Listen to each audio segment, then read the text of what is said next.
Vamos a empezar a hablar hoy de el siguiente campeón mundial, es decir, una vez que Tal ganara el título y lo perdiera en el año 61 a manos de Botvinnik, ese título quedó en manos de Botvinnik hasta 1963, donde Botvinnik perdió definitivamente el título a mano de Tigran Petrosyan. Vamos a ver una partida muy interesante de Petrosyan contra el gran maestro argentino Héctor Rossetto, quien aún todavía vive y es una de las leyendas argentinas, ya que integró los famosos equipos olímpicos de la década del 50, donde Argentina salió 3 veces segunda en las Olimpiadas de ajedrez. Equipos que eran liderados en el primer tablero por el ya mítico Miguel Najdorf. Un saludo al Guasón, a Tonet, a Dionisio, a Unicornio, a Cárpatos, a todos. Un placer que estén acá. Vamos a ir a la partida entonces. Vamos a ir a ver esta partida súper interesante que va a comenzar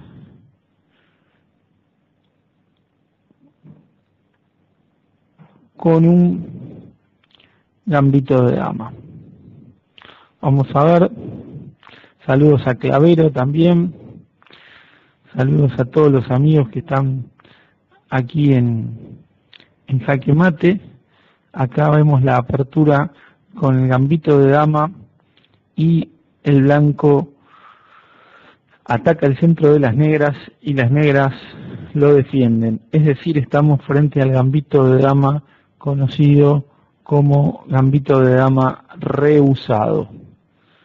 Bien, frente a esto, el jugador de piezas blancas tiene varias opciones y en este caso se va a decidir por la variante del cambio,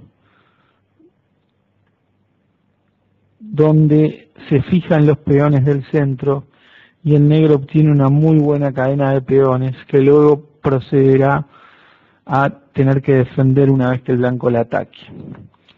Se desarrolla el caballo, se desarrolla el alfil y ahora se produce la fijación de peones en el centro y el negro arma una cadena de peones muy interesante que si el blanco no la ataca va a ser muy pero muy sólida. Por supuesto que un saludo a Martín Madina, un saludo a AM44 y a Clavero, creo que no sé si lo había dicho, y a todos los amigos que se están sumando a esta audio lectura. Estamos entonces en una situación cuya estructura se la denomina estructura Carlsbad, ya que por primera vez esta formación donde el blanco juega C por D5 en el gambito de dama se jugó en la ciudad de Carlsbad. Esa es la razón. Vamos a ver cómo Petrosyan, que era un especialista en este esquema, lo va a utilizar y cómo va a sacar provecho de las ventajas posicionales de él mismo. Vamos a ver que el blanco desarrolla la dama para evitar alfil F5 de las negras. El negro podría jugar G6, pero hace caballo A6 y el caballo vuelve hacia el centro del tablero y las blancas juegan alfil D3 apuntando hacia H7, aunque difícilmente la mejor opción de las blancas sea atacar en el flanco de rey, salvo serias equivocaciones de las negras. Esta posición es bastante conocida y ahora vamos a ver cuál es el plan del blanco y cuál es el plan de las negras una vez que las blancas terminen definiendo su enroque. Recuerden que no es muy lógico empezar un plan si uno no tiene definido la situación de su rey.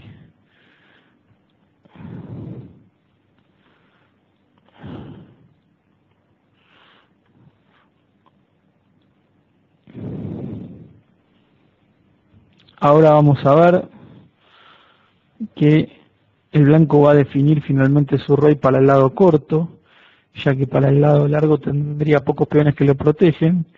El caballo negro ataca el alfil se coloca en un puesto centralizado y el blanco finalmente hace el enroque. La jugada G6 y caballo G7 marca el plan de las negras, que es cambiar lo que se suele denominar su alfil malo, que es el alfil de C8, por el mejor alfil de las blancas. Las casillas débiles del enroque negro no son tan sencillas de aprovechar, aunque va a tener esto cierta incidencia en la partida, como está marcando Ángel X, pero no debería tenerla. El plan de las blancas es a base de B4, pero usualmente Petrosian solía entregar su alfil dama, que en este caso está en E5, por el caballo de F6, porque ese caballo de F6 muchas veces, cambiado los alfiles de C8 y D3, puede ir a E4. Vamos a ver entonces en el desarrollo de la partida que Petrosian va a utilizar esa jugada de entregar ese alfil que ya ha cumplido su misión. El negro movió 4 veces ese caballo, pero la posición está de momento, no digo totalmente bloqueada, pero en parte, y no es grave esas vueltas que ha dado el caballo. Las blancas juegan finalmente alfil por F6 y ahora van por la ruptura B5. Ese ataque donde dos peones, el peón A y el peón B, atacan a 3 peones de las negras, los de A6, B7, C6, y que también tiene incidencia sobre D5, se denomina ataque de las minorías. El ataque de las minorías es un plan donde el blanco es un plan donde el blanco avanza sus peones del flanco dama para debilitar a la fuerte cadena de peones negras. Si el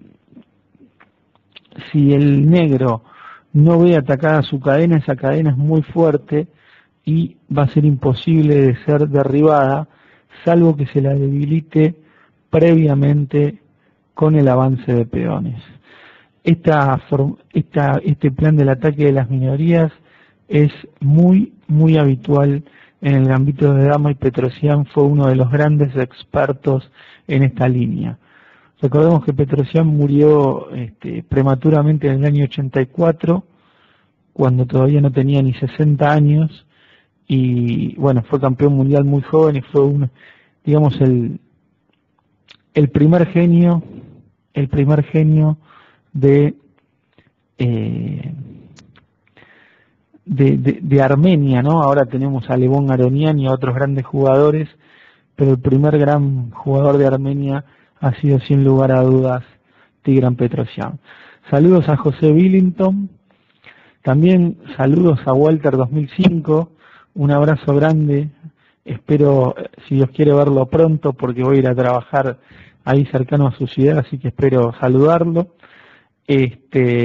Bueno, y aquí estamos entonces viendo cómo se va a desarrollar el plan de debilitamiento del flanco dama.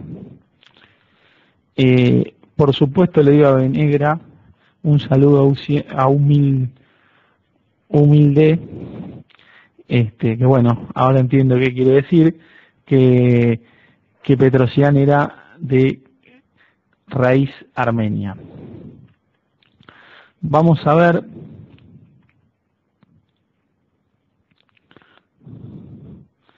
que cómo se logra el debilitamiento.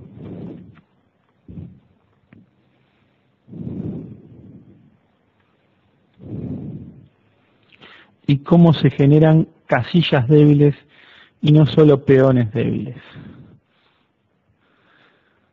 El negro cambia sus alfiles y el blanco rompe con B5. El peón de C6, avance o no, va a quedar debilitado. Si avanza, queda debilitado D5. Cambiado los peones en C6, ahora queda un peón débil en C6 y una casilla débil en C5. Como decía el gran Aron Nimzowitsch,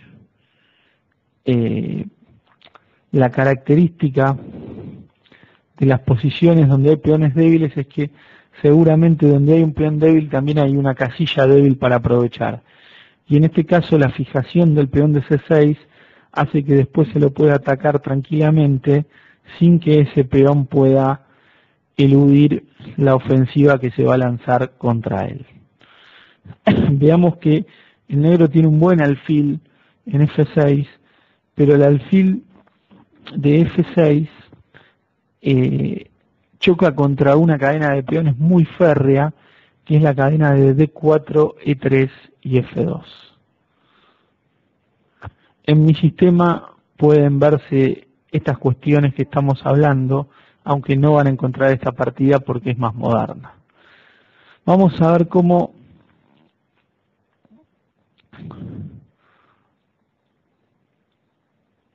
Rossetto va a querer crear contrajuego por el flanco dama y Petrosian va a ir en búsqueda de atacar al peón de C6.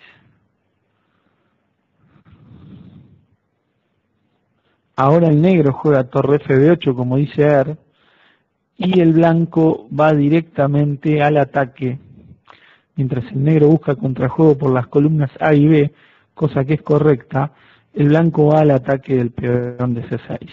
Digamos que ya las debilidades se han configurado y ahora hay que ver si el blanco las puede aprovechar o no, mientras el negro trata de buscar la compensación dinámica a esas debilidades.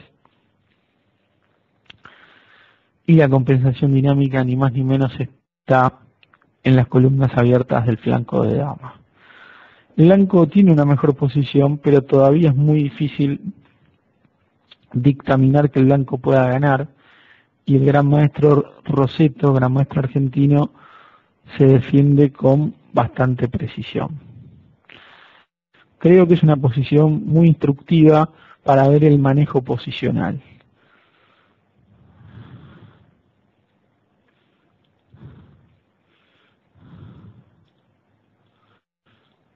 Vamos a ver que Rossetto va a dar su alfil por el caballo, como bien dice Er, con lo cual por un lado se va a sacar una pieza que no hace demasiado, pero que quizás podía defender a su rey. O sea, y por el otro lado, ahora va a ser caballo E7 en forma tranquila, como la hace tras el cambio de torres, pero ahora le quedan debilidades por casillas negras, las cuales de momento no parecen ser aprovechables por las blancas.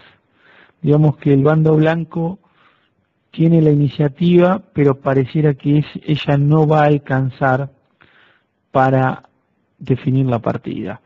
Como bien dice Ave Negra, ese alfil defendía las casillas negras. Bueno, tras haber hecho caballo E7, el negro se puede disponer a hacer torre A8, como también se puede disponer a invadir con dama B2. Hay que recordar que el blanco todavía no tiene un aire para su rey. Vamos a ver entonces cuál es la jugada del blanco. Y el blanco juega G3 correctamente, va a jugar G3 para darle un aire a su rey.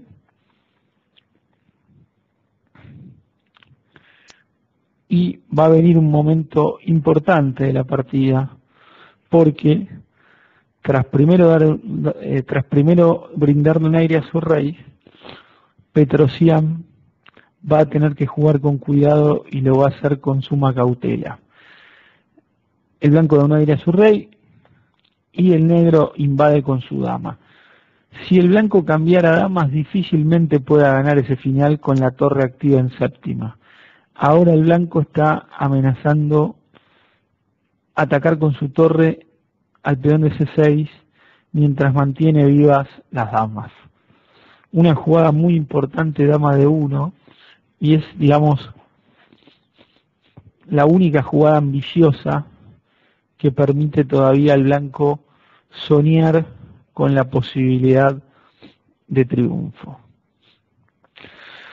Jordi 234 pregunta qué pasa si el negro hace F6. F6 en este momento sería contestada con caballo D7 y caballo D7 atacaría a la torre de B8 y al peón de F6, por lo cual el negro perdería por lo menos un peón.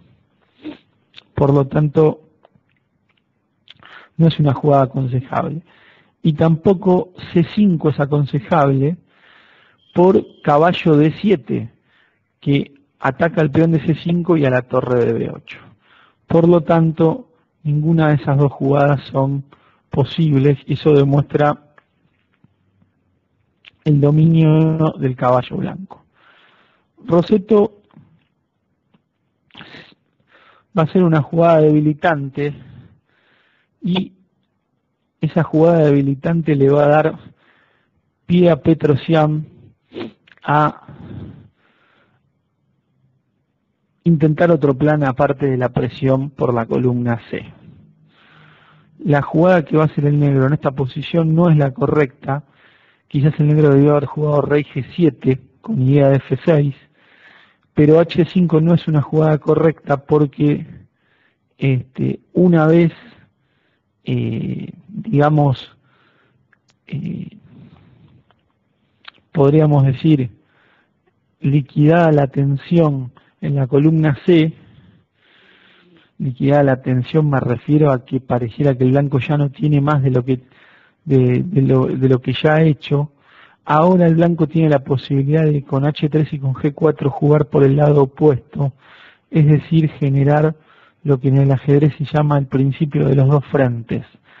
El bando que ataca, cuando ve que no puede quebrar al rival en un flanco, busca crear otro frente de ataque donde posiblemente ese frente de ataque el bando que se encuentra defendiendo no lo pueda defender óptimamente como lo está haciendo en el otro sector del tablero. Dice que jugaría H4, pero H4 posiblemente el blanco tenga G4 para hacer. No habría que descartar dama F3 de ninguna manera, también me parece una jugada muy fuerte. Dama F3 directo no se puede por dama por C1 jaque. Y G por H4 con idea de H5 de las blancas también es interesante. El guasón hubiera jugado la torre A6. La torre A6 era otra opción, pero la idea de Petrosyan se va a ver jugadas más adelante y es una idea muy profunda que ni el gran maestro Rossetto pudo ver sobre el tablero. Simplemente cuando cayó en la cuenta ya era tarde.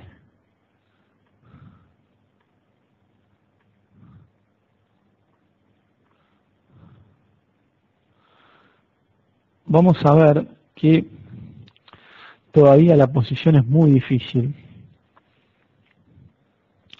La idea de torre A6 y torre A2 es interesante. Humilde dice G4 para caballo D7 y caballo F6. Rossetto juega rey G7 bien. Y tras una serie de jugadas donde no parece haber demasiado, el blanco logra abrir la columna H y ese es otro punto de ataque que va a ser primordial en esta posición. Ahora el negro tiene que defender el peón de C6, los problemas en la columna C y aparte los problemas en la columna H.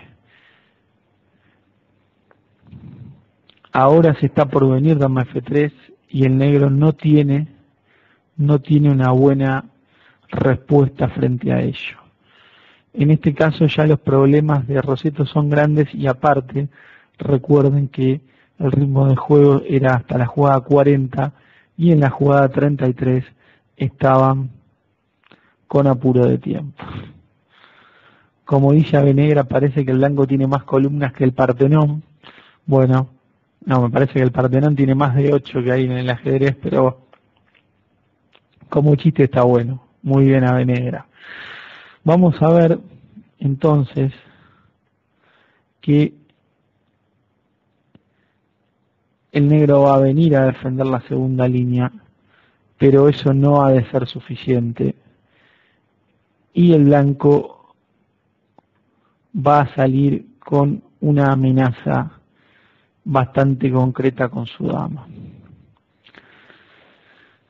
Las negras defienden la segunda fila con torre B7, el blanco juega torre C1 y el negro debió volver torre B6. Dama B5 es un error y ahora el blanco sale con dama F3 de forma muy molesta, jugada que parecía imposible por F6. Sin embargo, acá hay un detalle importante y en el cual Petrosian, por encima del apuro de tiempo, dio más lejos que su rival. ¿Cómo juega el blanco? Este es el momento crítico.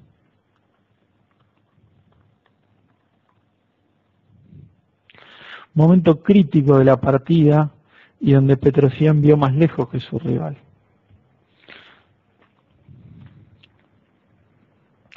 Acá vamos a ver los beneficios de la columna H y el debilitamiento del enroque negro que se produjo con F6 y que en realidad no debió haber tenido abierta la columna H. Ángel X, Runner y muchos otros, el Guasón también, Jordi, están tirando la jugada correcta. La jugada correcta, sin lugar a dudas, es la entrega de caballo G5. G5 es verdaderamente una jugada fatal, donde ahora vamos a analizar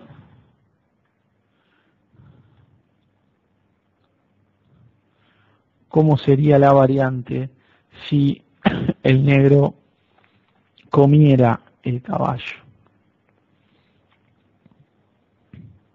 Realmente G5 es un mazazo y como mazazo, si el negro come, cosa que no hizo, la irrupción de la dama y torre H1 seguido de torre H8 llevarían al mate inevitable.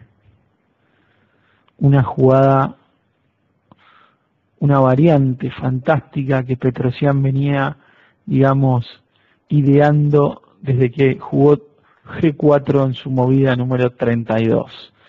Esta variante definitivamente acabaría con la posición del negro y acá podríamos decir que el negro está perdido. El negro jugó de otra manera, pero la otra manera en la que jugó tampoco fue feliz.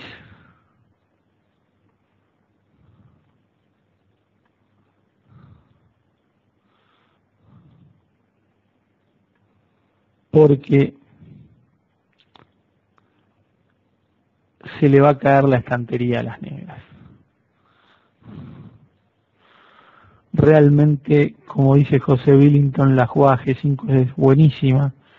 El negro no le queda otra que tapar la columna F, pero tras tapar la columna F se le cae el peón. Y ahora el negro amenaza a caballo H4, pero la jugada dama F4 es sencilla y contundente, porque la entrada dama G5 es fatal y el rey negro no encuentra lugar donde protegerse de las múltiples amenazas de las piezas blancas. Por tanto, el gran maestro Rossetto, en medio del apuro de tiempo y antes de llegar a la jugada 40, tuvo que abandonar. Dama F4 es una sutileza, una jugada tranquila, pero una jugada tranquila que amenaza todo, una jugada típica de Petrosian que siempre tomaba recaudos contra el contrajuego rival. Podríamos decir que quizás había otras opciones, como caballo por G6 jaque, pero realmente la forma en la que jugó Petrosyan, que también tenía apuro de tiempo, es sencilla y contundente, y las blancas ganan fácilmente. Jordi 234 dice que el blanco tenía otras opciones y tiene razón, pero yo creo que esta es muy fácil, y si pensamos que Petrosyan tenía apuro de tiempo para llegar a la jugada 40, ¿por qué no hacerlo de esta forma y evitar cualquier contraofensiva de su rival?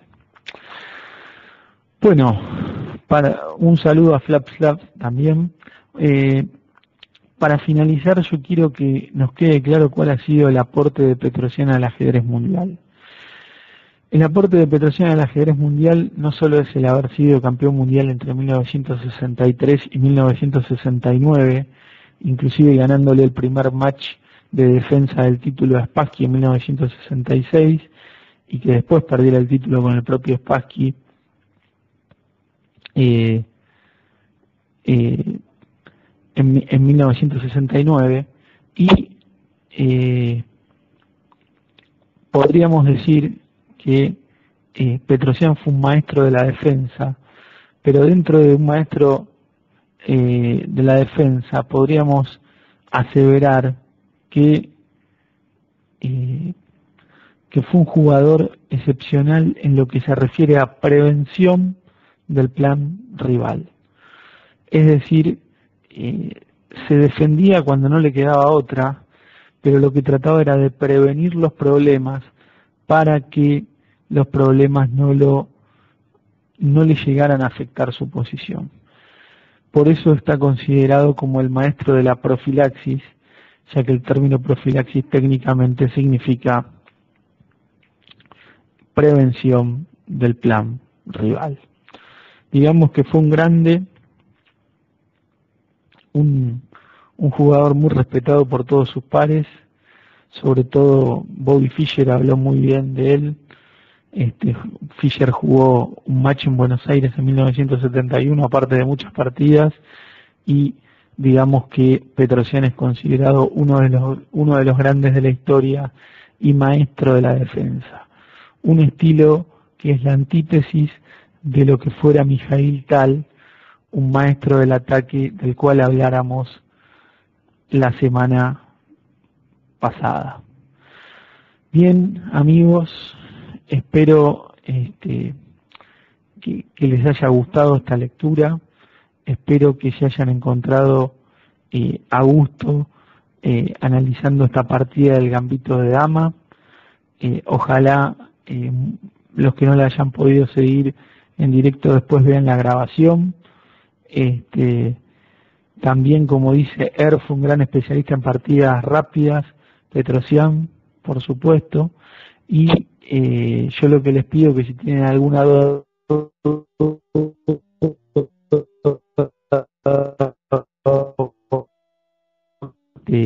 a la brevedad. Si todo va bien, si Dios quiere, nos estaremos entonces encontrando la próxima semana, el próximo miércoles, a las 19 de España, 15 horas de Argentina y de buena parte de América, para hacer una nueva audiolectura que seguramente va a tratar algún contemporáneo de Petrosyan, de los grandes jugadores que han dado cosas a la historia del ajedrez y que nos han enseñado muchas cosas que nosotros debemos saber para jugar cada día mejor. Bueno, acá Humilde dice que son las 15 de Argentina, 19 de España y 13 de Perú. Perfecto, así sincronizan relojes y entonces nos vemos todos a la hora señalada. Un saludo enorme, un abrazo, les habló Alejo de Rovitis desde Buenos Aires, Argentina. Nos estamos viendo pronto, gracias por todo y estén atentos que dentro de poco vamos a tener un torneo muy interesante acá en Jaque Mate, del que ya van a tener noticias. Estén atentos, pregúntenle a Unicornio porque en cualquier momento va a haber novedades. Un abrazo grande, saludos a todos, a Humilde, Vallecas, el Guasón, Dionisio, a Cárpatos, por supuesto, a Unicornio, a José Billington, a Walter 2005 y a todos los amigos que nos han acompañado, a Jordi, a Clavero, a todos los amigos que nos han acompañado en la lectura.